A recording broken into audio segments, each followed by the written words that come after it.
have a smaller group today, so should be able to be kind of an intimate setting. So that's okay. Yeah. And all right, so TK, if you want to hit record, I'll kick us off. We are recording. All right, great. Welcome everyone to another Wicked Smart webinar. I'm excited today because we have a great guest speaker, number one. Number two, I've refreshed all the slides with a graphic designer's help because I'm a colorblind non-design person. So,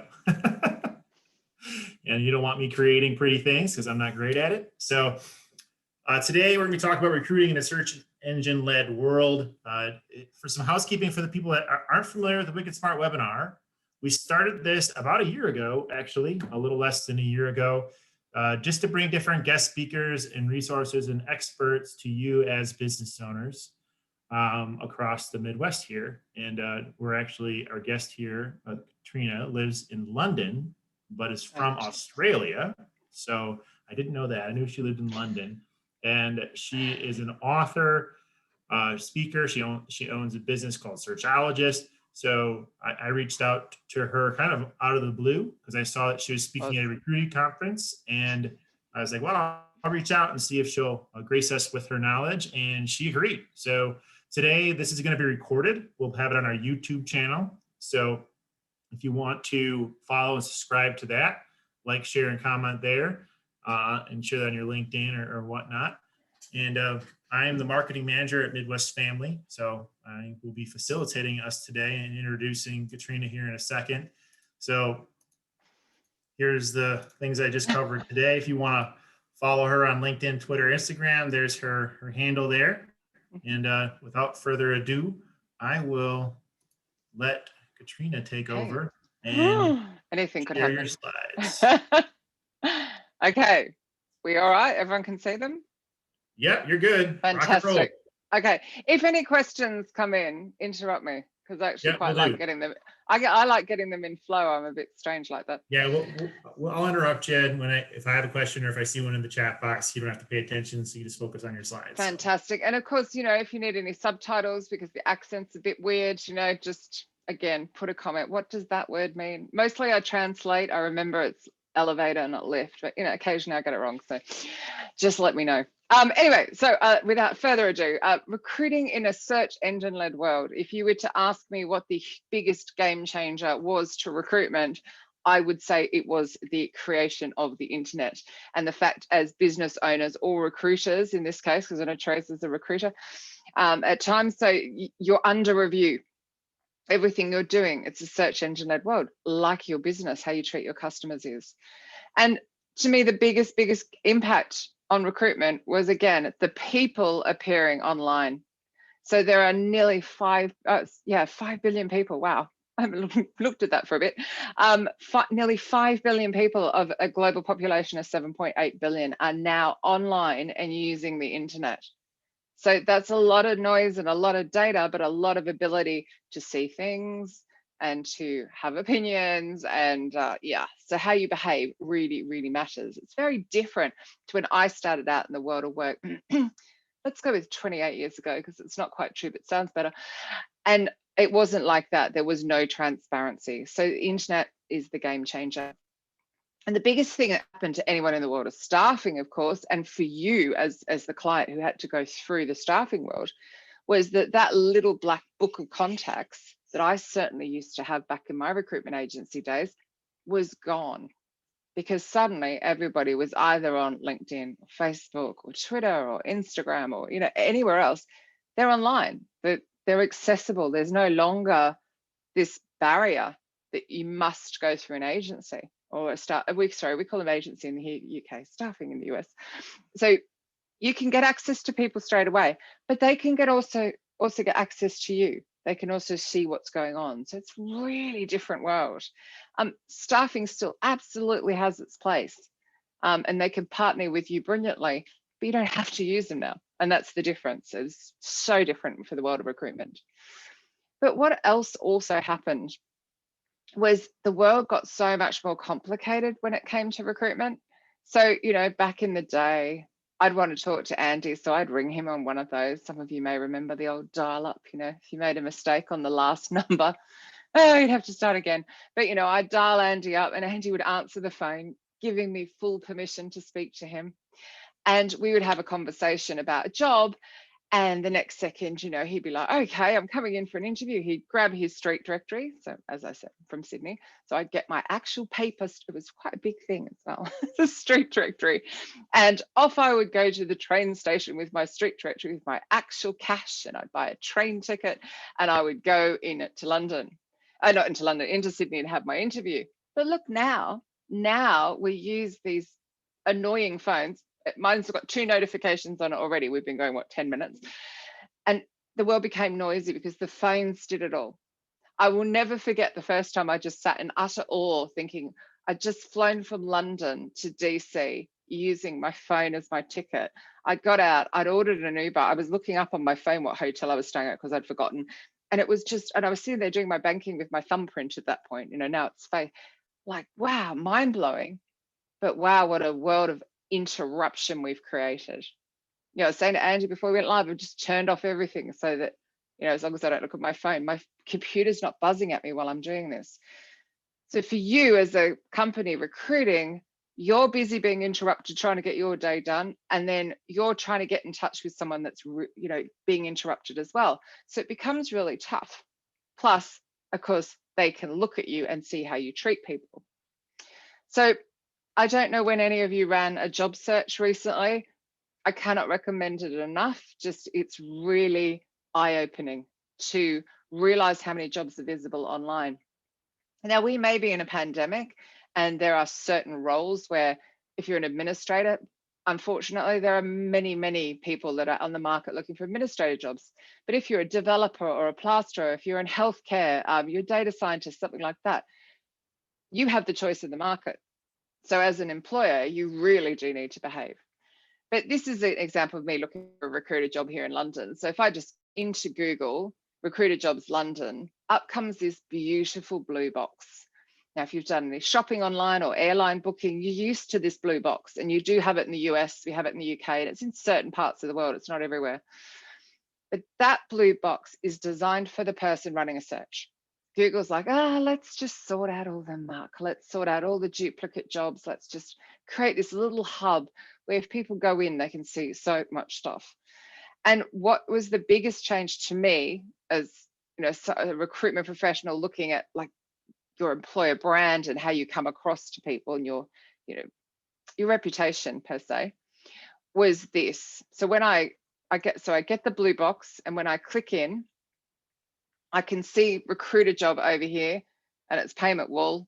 I don't know this company at all, but it's the first one that came up. And then I scroll, and when I scroll, I see the pay salary on the right-hand side there. And underneath, I see the Glassdoor review, the Indeed reviews, and a company called ITVIEC that I've never heard of. And suddenly I'm like, okay, isn't that interesting? Let me go and see what they're all about. So where before, the internet really made it transparent to a point, it didn't make it this transparent, because job seekers had to know to go and look at Glassdoor reviews or Indeed reviews or any of the others comparably. Fairy Godboss, for example, you had to know. But now it's like, oh, here you are. We'll just pop that right in your face. So you as an employer need to be very careful how you treat the candidates through the process, because they have choice.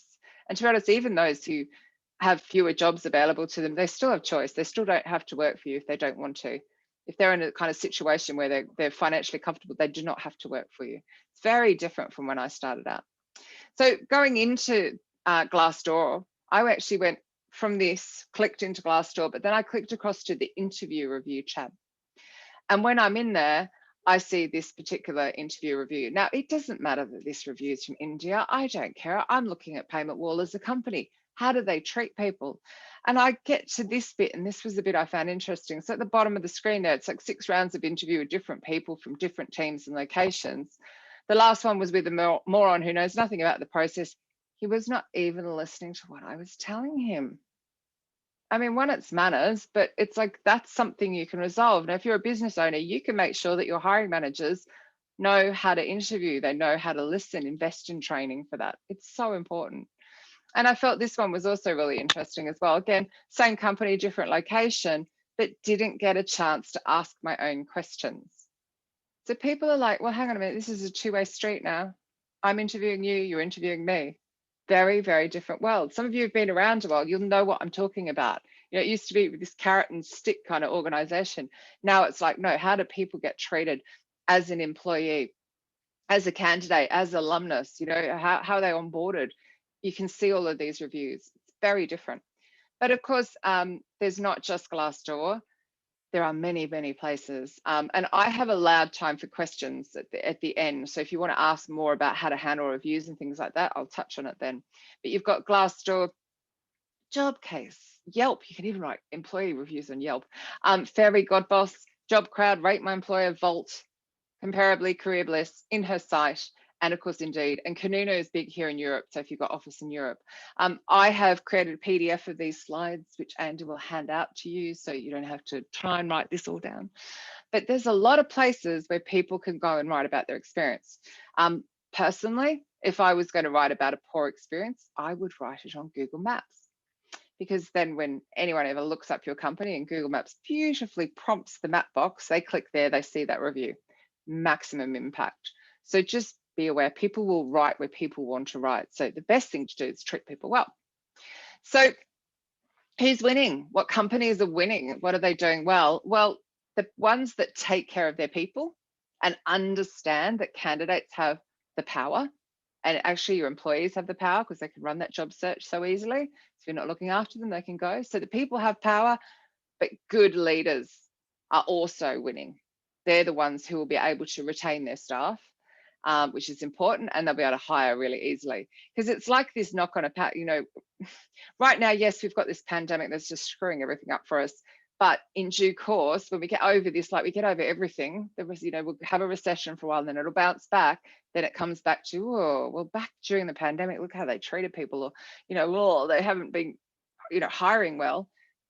You don't want to make it hard for yourself. So just treat people well through the whole process. So a little bit more about me, though Angie did a really good job, and I won't bore you senseless with my intro, but I am an author, a keynote, and a facilitator. I have had the unbelievable honor of speaking on 5 continents around the world. I was going to hit the 6th one as well, which would have been amazing, but the little pandemic got in the way. What that means, though, for me, and what I can share with you, is that I sit in conferences and I learn from recruiters all around the world. So my perspective on recruitment is quite different to most people, because I'm not sort of in a bubble in one country, go, well, in the UK, it's like this, so you must do that in the US, okay? I'm not thinking that at all. I've got this global view, which I just love it, blows my mind. I had the incredible honor of actually being asked by the publisher Kogan Page if I would like to write a book. And I knew instantly I wanted to write one about the fact that technology companies keep telling recruiters they're replaceable, which they're not, because it's actually really hard work to recruit people. They're very fickle. They change their mind. So I wrote an entire book that's all about how to put the candidate first with the technology in place to make it a really brilliant process. Saves you time as a company. It saves the hiring manager time. Recruiters happy, candidates happy. That's the idea. I also donated my royalties from my book to Hope for Justice charity, which aims to end modern day slavery, impacting 40 million people around the world. So if you do purchase it, thank you. That really will make a difference there as well. And I am on quite a mission. I'm on a mission to get all of the people who recruit people to treat people better. And the reason I say people 3 times is to hone in the point that we are, but we forgot that somewhere. But also when I say all, I mean hiring managers, HR, and recruiters, all of the parties that get involved with people. I want to see them doing a better job. And the final thing is, before I bore you all to tears, I just launched a podcast called The Hiring Partner Perspective, which is other like C-suite and executive level hiring leaders explaining the benefit it is to treating recruiters really well and partnering with them to do hiring. It's really cool. I'm on episode 3, but it's still doing very well, so I'm quite excited. Anyway, enough about all of that. Let's give you some great stuff so that you can immediately go away and implement this and make your recruitment better. I would like you to go and Google or use one of the many other search engines that exist that none of us ever use. go and Google the people who are involved in your recruitment. So if that's you as the business owner, or it's the recruiter themselves or the hiring leader, please go and put their name into Google and see what comes up. Now, if you are Bob Smith, you're fine. If you're Katrina Collier, less fine. I have an unusual name. I'm like the first 20 pages of Google or something. It's dreadful. So you kind of need to be aware of what's going on and how you're perceived and what comes up. And what often will come up is the social media sites, which is great. But again, how are you behaving on there? People are looking at you. I do go into this in great detail on pages, in chapters 2 and 3 in the book, but high level, because I've only got so long, haven't I? So how do your people look online? So whether that's the person running the interview or the person making the initial contact, responding to an application, how do they look? If I run my name through, up comes LinkedIn at the top. And it's like, okay, you can see my profile picture. I wouldn't recommend it being in a baseball cap. Normally I wouldn't do that, but I'm just making a statement about making humanity great. So I would normally have my much more professional profile picture where you can see my face more clearly. But I'm being a bit naughty at the moment. But it's like very clear, here's my face, here's my name, I filled out my headline, there's a bit of a summary of what I'm about. I've got some featured images, posts, this some real insight into, okay, this is Katrina Collier. I've got it. I want to talk to her. And that's the bit you're aiming at. I see photos of people looking angry. I see blank profiles. People are kind of like, well, who are you? I want to understand before I talk to you. If you're also using Twitter and Instagram, carry it across, use the same photo if you want to. Make sure, you put out your banner profile. I often usually have something that's an interest. I was promoting my new mastermind, but, put something that gives people some consistency so they understand, oh, okay, yeah, there's her Twitter, right? She's a bit more relaxed over there. I can see, she's got some travel stuff going on and dogs, but I get that it's the same person and she looks real, genuine. This is someone I want to talk to. Instagram. I recommend that if you have children, you have 2 different Instagram accounts. I personally think you should respect the privacy of your children. I look at my baby photos and feel somewhat horrified, and they're printed off in a photo album locked away over there in the corner. So maybe just have that private account that you share the baby photos and the child photos with your family and friends and keep that really private, and then have one that's more public. So I have one that's me traveling, my work, my dogs. That's the real mix. And in that way, at least they're not concerned, about their photo being on the internet. I just think it's a great thing to do, to have a slightly more professional one. Instagram makes it very easy to have a couple of accounts as well. So something to think about. But again, you can show behind the scenes, you can show you're a real human being, you can stand up from everybody else. It works for your business as well. And then Facebook, please don't forget Facebook. There are 2.4 billion people on Facebook and 1.4 billion people will go in today. That is substantially more than the number that are on LinkedIn. So think about how you come across there. Again, I have the same profile picture. You do not need to do that. But as long as they could see your face, hide everything else. I've got all of my posts and stuff. I only put specific ones out publicly. Certain other ones are tucked away, It is a really hot climate at the moment. Politically, people are fed up with lockdown, whatever it is. Just be aware of what you're saying for your customers' sake, for your candidates' sake. Just be aware. I filled out my details again, that I'm author. I've got my bio filled out like on the other sites. Random photo of me in the car with the dog. Don't ask, long story. And then I've put my 9 photos. I've deliberately picked a selection of my life from speaking, the book, from my charity work, my travel, because to me that summarizes me. So this is how I present myself. This is how I want to be seen by a stranger looking at me and making a judgment call. So just go through and do that with whoever is involved in the interview process.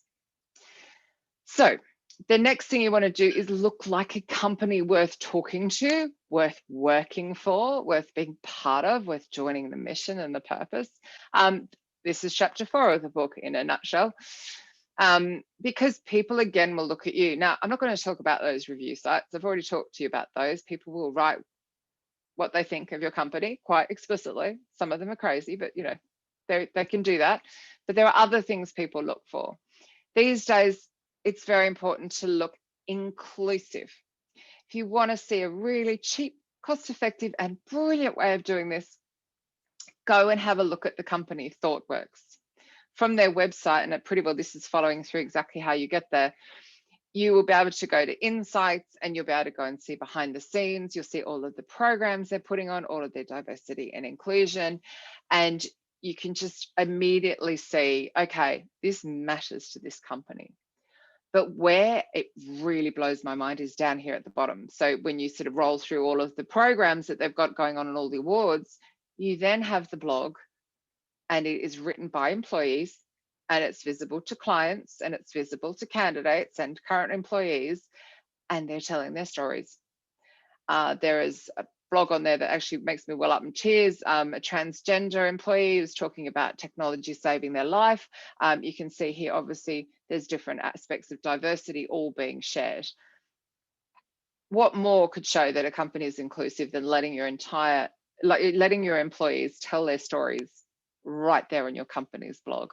I think it's mind-blowing, and I'm sure that it opens the door to a lot of clients as well, because people just want to know that you take care of your people. People, you know, that's their value set. They want to make sure the companies they deal with and do business with are like that, let alone your candidates. So important. Down the bottom right there, you'll see about ask a name, add a pronoun. And you'll have seen on my profiles that I put she, her. This is a bone of contention to some people. And again, I'm speaking as a recruiter who thinks that my job is to open the door to the company and put my personal opinion, my beliefs, all of that to the side. My job is to bring in the right people to the company to make sure that the company is a success. That's how this little brain works. So I'm going to go into a bit of pronouns. And again, it's different people have different feelings on this, but this is how I feel about what a recruiter should do, is someone opening the door to the company. Your pronouns are, you know, for me, I identify as female, so it's she, her. If you identify as male, it's he, him. If you don't identify as either, it's they, them. It is new, and again, I apologize if I offend anybody by talking about this, but I just feel it's really important that we respect that some people don't feel either one or the other. So this is Rianne, who was formerly Colleen. I'm getting misty over here. Thank you to Instacart Workplace for this unexpected gift and re-welcome. These are now sitting on my bookshelf turned standing desk, because of course we're in a pandemic, until I can bring them into the office again. I can't express how grateful I am for the outpouring of love and support and getting it I felt since changing my name at Instacart. So, and then if you look at Rianne's profile, you'll note that it's formerly Colleen, they, them, theirs. So you've got the pronouns. Now, it is a struggle. I will confess that I struggle to use it grammatically. However, this is just the way the world's going. And if you want to feel like an inclusive or be an inclusive organization, I cannot recommend it enough. You either add your pronouns to your own names or just have some respect for it. Put it on your careers site, for example, or on your website. And then the other way that you can, of course, look like a company worth talking to is allow people to be able to apply. However, you know, you're all in business. I think you should have this tool on your website as well. So Andy talked about being colorblind. I mean, how amazing to be marketing and colorblind as well. That's quite something, right? But this little tool from Recite Me is so cool. I have it on my website if you want to go and play with it. But you click the accessibility tools up the top right there on my toolbar. My very hard to read black and white toolbar. I really should sort that out. Or not toolbar, menu. Accessibility tools, you go there and up pops Recite Me. And when you go in there, you can do stuff like highlight the text and it'll read it out. You can change the colors of the background. So if you're dyslexic or dyspraxic, you can make it readable. It's really brilliant for anybody that's arms are no longer long enough as you're getting older and you can't read, because you can make the text bigger as well. There's the rulers and all sorts. It's brilliant, absolutely brilliant. What that means is that people can read your website and therefore they can apply. I personally think every website in the world should have this on it. It's about giving people choice so that they can read. It's very simple. So the other thing you can do really easily, really cost effectively, is show people behind the scenes. Again, we're a Google world. You know, you want to know something, you pick the phone up and you Google it. Can't spell a word, I'll just Google it. Oh, what was that again? How old's that person? Google it. You know, we get up to all mischief. Search. So So why not show them behind the scenes so that they can make a choice, an informed choice of whether they want to join you or not. Some people might decide not to work for you, and that is perfectly okay, because you're saving yourself so much money by not interviewing them, hiring them, then working that out and then leaving. They just decide beforehand, and that's great. It just helps because you get the right people in the door. So if you use something like a corporate hashtag, where everybody in your company knows to use that one hashtag to share behind the scenes, you can actually gather those photos up and use them all over the place. So Dell, the computer or technology company, has Life at Dell, for example. Indeed, the big job board aggregate has Inside Indeed. So you use that, you'll see behind the scenes. And there's a company here in the UK called, actually no, they're in the US as well, Reward Gateway, employee branding company.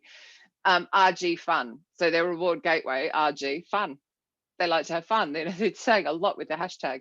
And you get to see what people are doing. Now, people follow these hashtags because they want to know what's going on. You can embed the Instagram hashtag into your career site as well. So you can encourage people to follow those hashtags. So it helps people feel like they're part of something and they're involved and they're going, oh, that's what goes on there. Oh, that's how they treat their people. Oh, that's really good.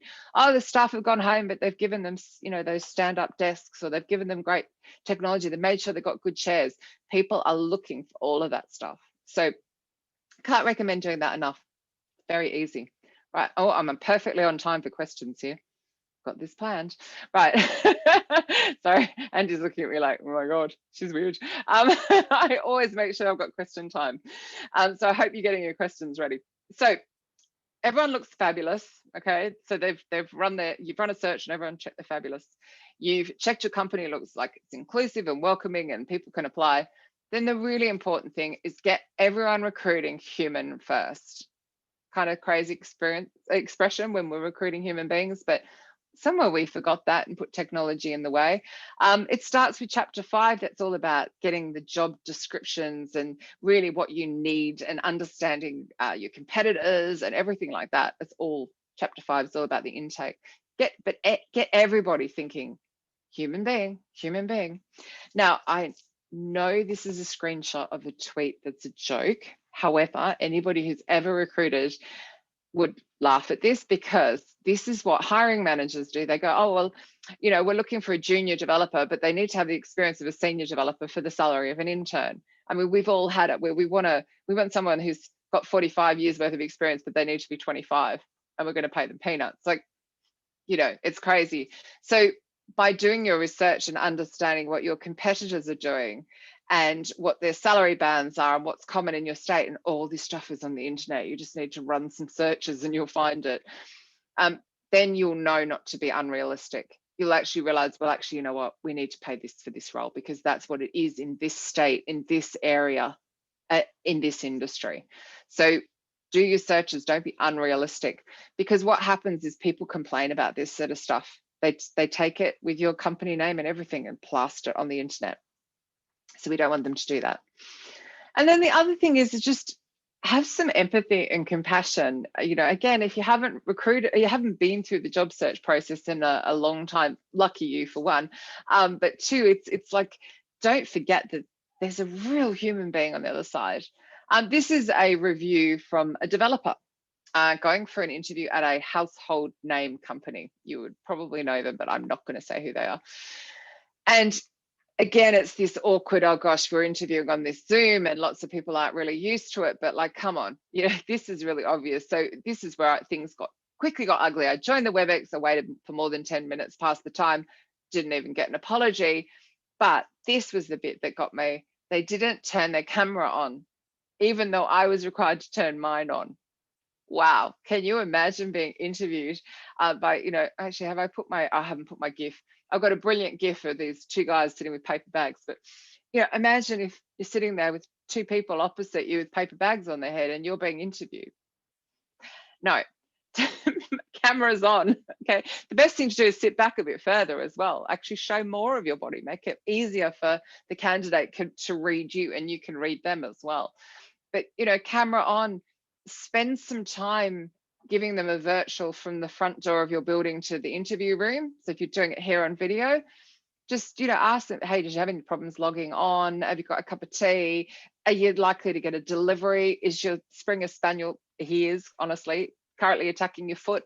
Are you going to be okay? That sort of a stuff, right?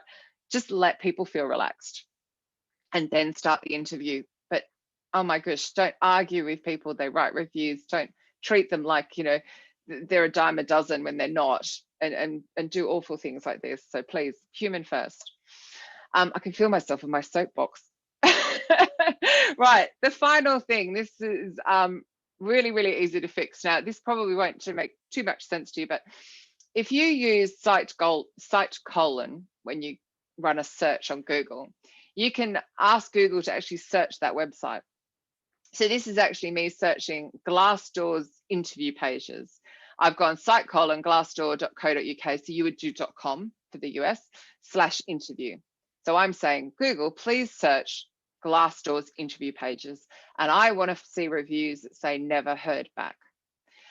There are 4,000 results here in the UK. There are 25,000 in the US. Makes sense. There's a lot more of you, a lot more.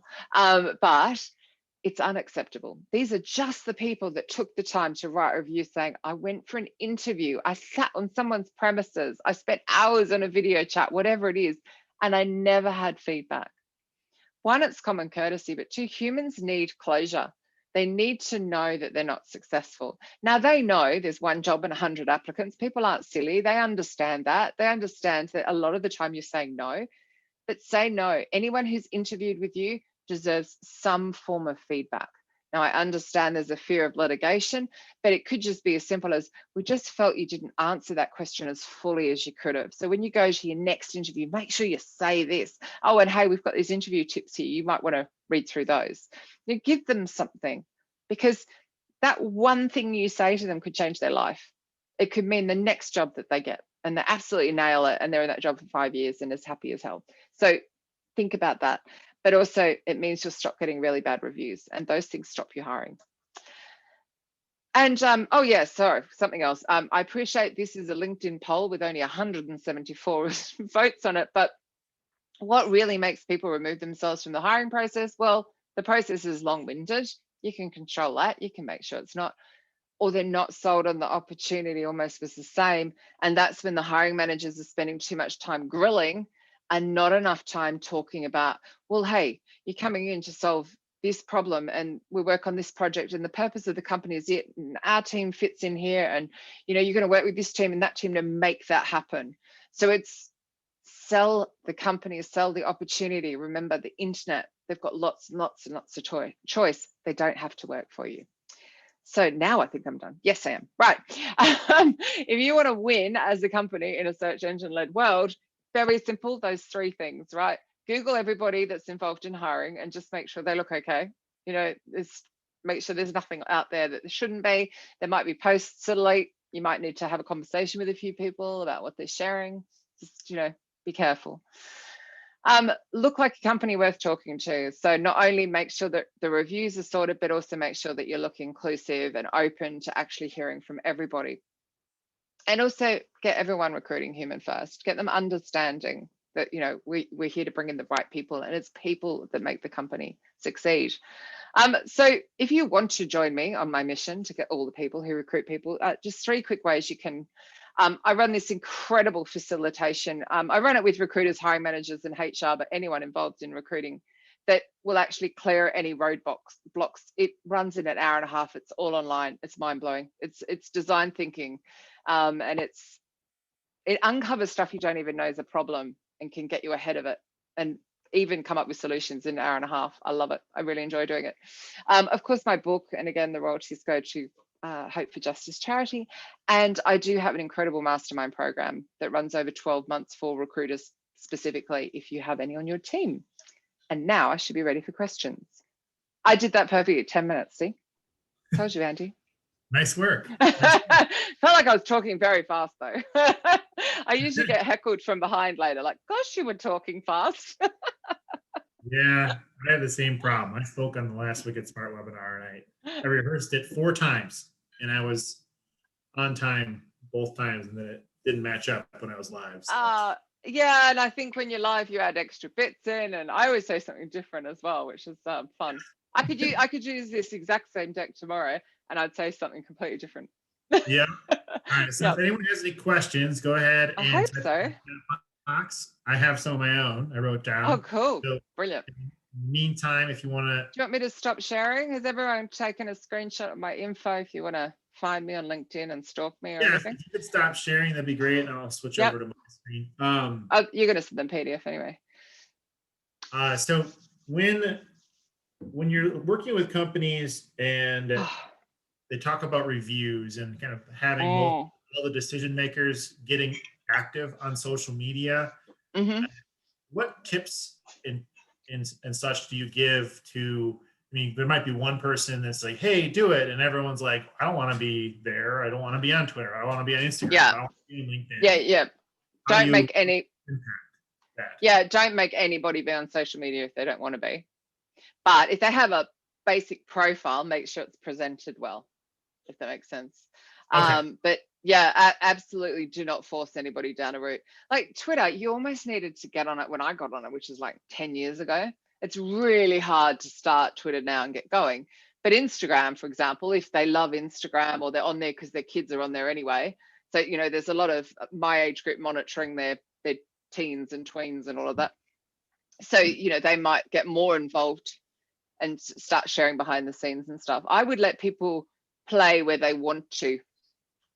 And, Okay. you know, it's, I think there's nothing worse, and I'm sure you've seen this being a marketer, that when someone's forced to use it and they don't want to, it just, it makes it worse.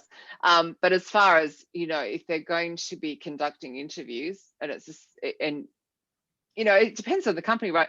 So if you're recruiting nurses, they're probably not going to go and look at your LinkedIn profile. They'll probably actually look at your Facebook, because that's where all the healthcare workers are, because they're too bloody busy to worry about LinkedIn. But, you know, if it's professional services, for example, they are going to look at you on LinkedIn. So at least fill out your profile. Just look presentable. There's a site called Photo Feeler, which is photo Feeler. Brilliant if you want to run your profile picture through it and see what people think, because it's amazing how they repel. My current one would repel people because it's quite offensive. I really should change it. I'm being very unprofessional. You've got my professional one, but the one with the hat is really like, it's a bit cheeky. We had another question on, do you have a thoughts or opinion on the phone Zoom interview first versus sending a testing assessment link prior to the first screening interview? So this is obviously for technology professionals. I take it if there's a, maybe it's not actually, sorry. That's like just where my brain went. Yeah, like no. That. Well, unless you're going to gamify it, so it's part of the application process and it's short and sweet. Yeah. But I personally would prefer a phone screen. However, I caveat that with, I have not done high volume recruitment. I've only ever done recruitment of individuals who have got skills that are in demand. So absolutely, I wouldn't do that. I would be on the phone to them first. How I'm old school, I'd actually like telephone someone. Oh, hello. I know that's really rare these days. I would still call someone, because to me, it's like I answered the phone. I'm giving you permission to speak. So, but yeah, I would prefer to start with an actual audio call before I went to Zoom or I went to a skills-based assessment. But again, it depends what you're recruiting. So, you know, if you're getting, if you're doing a graduate outpouring and you want to like reduce the bias out so you could make it a game, there's some brilliant, oh God, I'm trying to think of I always go blank on names. I'm trying to think of the tool. It's in my book, which is annoying because I can't think of it. But anyway, there's a few examples in there, but about, you know, some of the tools are brilliant at doing that vetting, but making it quick and fun and light, not, oh gosh, I'm going to spend hours on this and then I'm never going to hear anything. Whereas if it's done in such a way, like, say it was a disc profile, randomly the only thing I can think of, at least if you then send it to them and then they can go, oh, wow, like, oh gosh, I'm really strong in that. I didn't realize that. Gosh, maybe I should go that career path instead. You know, if you gave it to them as something, a pay it forward, maybe. But and then, so for the reviews, so I've worked with a lot of companies for the customer reviews. Yeah. for employee or applicant reviews, what would you do to suggest kind of to be proactive with it to where, because I know for at least like the customer reviews, if you're not proactive, then you can really get hit on your stars to where like Absolutely. the only time people write them is when they're complaining. Yes. Yes. Although the Oh good one, yeah. I the want to bad get ones anything aren't done really the straight to Twitter. So, yeah, yeah. If I want to get there was some rubbish dumped out the front here. I'm like straight onto the council on Twitter, publicly shaming them with photos, like to get rid of it, So yeah, we do tend to go that route. It's dreadful. If your reviews are now 2, 3, 4 years old, look, just start with the new ones that are coming in. So I have this recommendation now. Whatever you do, you never send an email to every single person in the company and ask them to write an employee review. What you want to do is you want to go and find the people who've been in the company quite a while, who are very engaged, who really bought into your purpose, and ask them one by one at different times to write an employee review. So that will stop helping with that to balance out any negativity. As far as the interview reviews, yeah, just respond to them, and you just do the normal thing, like offer them empathy, offer them compassion, show that you've heard them. People want to be heard. Could you please contact me here? Now, yes, the review's anonymous, but when you apply and you go, hi, it's Katrina here. I really want to understand more about what you're talking to. This concerns me. We're forever looking at our candidate experience and making sure people are treated right. Could you please contact me here? And, here's my email. Yeah, you're going to put your email in a public review. I don't think it really matters. People can find out your email anyway. There's tools out there that you can use to do that. Actually, just go to hunter.io. You can find everyone's email. So just do that. And then they get an email that says, that you're talking to them, even though you don't know who it was and their name. But people then see the replies. Try not to argue with people. And I assume you say the same thing, Andy. Try and get them offline. I want to understand. I want to hear more about this. I'm concerned that this was your experience. Okay. Yeah, it's a very similar to the customer experience thing. Yeah. Get them offline and either into your inbox or into your preferably a phone call that's not like recorded and put back out on the internet. Right. Wonderful world we live in. yes. You say one wrong thing, you could lose everything. So, but it's crazy. I'm going to give you a really random experience of that. Directly across the road from me here is a cafe, and Blackheath it's like a village. Even though we're in London, it's quite villagey. Everyone knows everyone. And the man who owns the cafe had an altercation with a woman who was parking a car, apparently not at the right speed or not at the whatever.